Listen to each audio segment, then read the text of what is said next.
السلام علیکم۔ مشرکین مکہ کا ایک ایسا خطرناک پہلوان جس سے بڑے بڑے تلوار باز بھی لڑنے کی ہمت نہیں کرتے تھے، ایک ایسا شخص جس کے مقابلے پر جو بھی آیا مارا گیا، شکست نے اس شخص کو کبھی چھوا تک نہیں، جس کے بارے میں مشہور تھا کہ وہ 100 افراد سے اکیلا لڑ سکتا ہے، جس کا نام تھا عمر بن عبد ود۔ یہ واقعہ جو ہم آپ کو سنانے جا رہے ہیں 5 ہجری جنگ خندق کے موقع پر پیش آیا، جب کفار نے مسلمانوں کے خلاف ایک بہت بڑا لشکر تیار کر لیا تو نبی صلی اللہ علیہ وسلم نے اصحاب سے مشورہ کیا کہ کیا کیا جائے۔ ایک صحابی رسول حضرت سلمان فارسی نے مشورہ دیا کہ یا رسول اللہ، اگر شہر کے باہر خندق کھودی جائے تو دشمن مدینے میں داخل نہیں ہو پائیں گے۔ رسول اللہ صلی اللہ علیہ وسلم اور دوسرے اصحاب کو یہ مشورہ پسند آیا اور مدینے کی سرحد پر خندق کی کھدائی کر دی گئی۔ جب مشرکین کا لشکر وہاں پہنچا تو ہر طرف خندقیں نظر آئیں۔ ویسے تو جنگ خندق کے موقع پر بہت سے واقعات پیش آئے، لیکن ابھی ہم آپ کو صرف عمر بن عبد ود کے بارے میں ہی بتائیں گے۔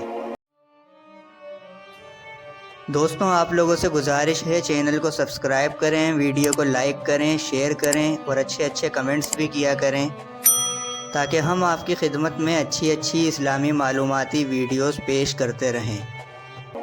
مختصر یہ کہ عمر بن عبد ود، جس کی عمر اس وقت 90 سال تھی، لیکن صحت اور طاقت ایسی کہ بڑے بڑے جوان بھی اس سے لڑنے سے ڈرتے تھے، وہ خندق کو پھلانگ کر اکیلا مسلمانوں کے سامنے آ کر انہیں للکارنے لگا۔ اس نے کہا، تم میں کوئی ایسا بہادر ہے جو میرے مقابلے پر آنے کی ہمت رکھتا ہو؟ آؤ مجھ سے لڑو اور میرے ہاتھوں مر کر جنت میں جاؤ، جس کا تم دعویٰ کرتے ہو۔ کسی بھی صحابی کی ہمت نہ ہوئی اس شخص کا سامنا کرنے کی سوائے اسد اللہ حضرت علی ابن ابی طالب کے۔ جب اس نے مسلمانوں کو للکارا تو حضرت علی کھڑے ہوئے اور نبی صلی اللہ علیہ وسلم سے اجازت مانگی۔ نبی صلی اللہ علیہ وسلم نے کہا، بیٹھ جا علی، وہ عمر ہے۔ اس نے دوسری بار پھر للکارا، پھر حضرت علی کھڑے ہو گئے۔ نبی صلی اللہ علیہ وسلم نے کہا، بیٹھ جا علی، وہ عمر ہے۔ تیسری بار پھر اس نے للکارا، حضرت علی کھڑے ہوئے، کہا، یا رسول اللہ، اب مجھے اجازت دے دیں، میں نہیں رک سکتا۔ بالآخر نبی صلی اللہ علیہ وسلم نے حضرت علی کو اجازت دے دی۔ عمر ابن عبد ود کی حضرت علی کے والد ابو طالب سے دوستی تھی۔ جب حضرت علی اس کے سامنے آئے اور اسے پتہ چلا کہ وہ ابو طالب کے بیٹے ہیں تو اس نے کہا، تو کہاں آ گیا لڑنے؟ میں تجھے مارنا نہیں چاہتا، واپس لوٹ جا۔ لیکن حضرت علی نے اس سے کہا کہ میں لڑنے آیا ہوں، واپس نہیں جاؤں گا۔ اس نے کہا کہ میرا یہ اصول ہے کہ جو میرے مقابلے پر آتا ہے اسے 3 موقع دیتا ہوں کہ وہ اپنی 3 خواہشات کا اظہار کرے جو میں پوری کر سکوں۔ حضرت علی نے اس کی یہ بات سن کر اپنی پہلی خواہش کا اظہار کیا کہ تو اسلام قبول کر لے۔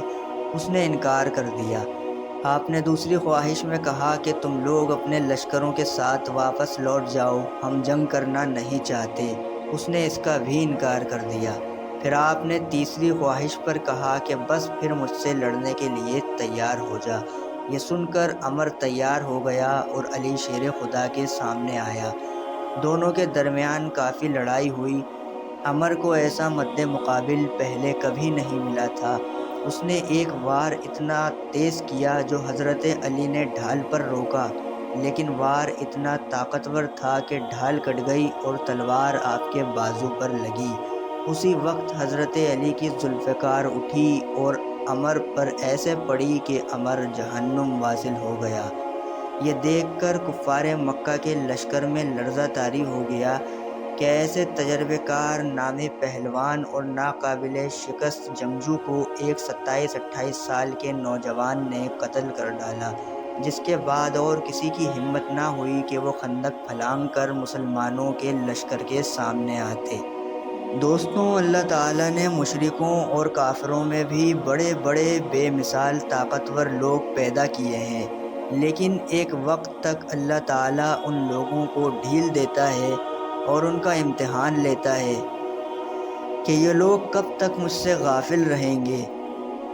لیکن بڑے بڑے سرکشوں اور مشرکوں کا نام و نشان مٹانے کے لیے اللہ اپنے کسی ایک بندے کو ہی ذریعہ بنا دیتا ہے۔ بے شک اللہ تعالیٰ ہر شے پر قدرت رکھنے والا ہے۔